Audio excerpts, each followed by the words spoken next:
Kamuka wonten dawuh katingalan aturi kawuningan bilih kalengkan menika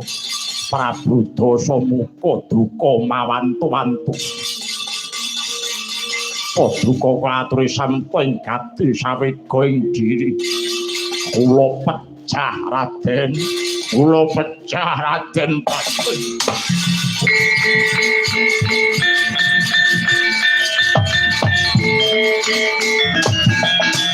kok aku wonten dawuh Darawati kalungguhan iki sinawang kok muka mati ana ing tanganing Prabu Rahwana Raja dina iki mara gage ruktine layone tenung goh muka yen to pancen ora kena disanak Prabu Dasamuka mungsuhe Banendra.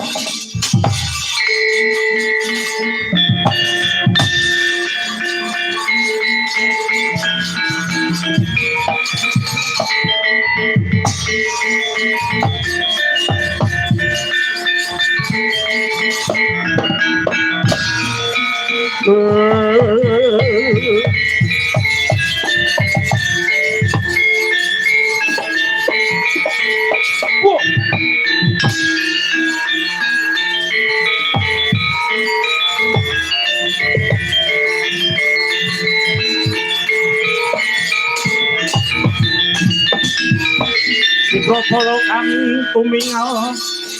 sang sambo samya madali Wara tatet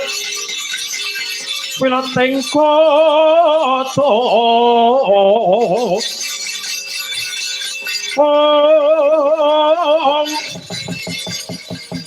Sanyangkung manguncang niti bincang sangat jimicil Latinya ngetali wuwus terus kau Surawiloko